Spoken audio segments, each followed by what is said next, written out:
معاون امور عمرانی استانداری خوزستان ادعاهای برخی از مسئولان عراقی و کارشناسان محیط زیست این کشور پیرامون منحرف کردن 2 رودخانه کارون و کرخه توسط ایران که باعث خشک شدن تالاب هورالهویزه و رودخانه‌های جنوب عراق شده است را تکذیب کرد. ادعایی شده که با زدن سدها آب ورود به بعضی از تالاب‌ها و یا بعضی از رودخانه‌های مرزی مانع شده. من به عنوان مسئول توسعه استان و عضوی از ستاد خشکسالی و جانشین ستاد خشکسالی تکذیب میکنم اینو. اولا بحث زدن سدها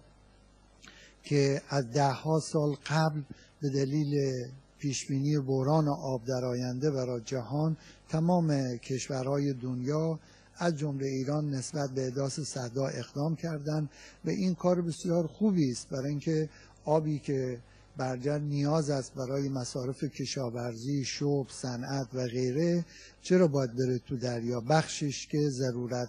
داره نگهداری بشه اقدام شده و این بخش هم در مواقع تابستان استفاده درست ازش میشه و ما در رابطه با مثلا آبادان خرمشهر نسبت به احداث و تأسیس و راه اندازی RO اقدام بکنیم. الان ما کاهش تولید بالای فکر میکنم 50% داریم در محصول خرما در نخیلات آبادان خرمشهر و این بیانگر بحرانی است که در منابع آبی ما وجود داره. در رابطه با هورالعظیم هم اصولا چون هورالعظیم یکی از تالابایی است که حیات اقتصادی مردم مرزنشین ما به اون وابسته است، ما مجبوریم و برای تامین آب اون هورالعظیم ولی خب به دلیل خشکسالی ما رو حداقل‌ها حرکت میکنیم و اصولا به دلیل اینکه برداشت آب شرب سوسنگر، هویزه، بستان، رفیه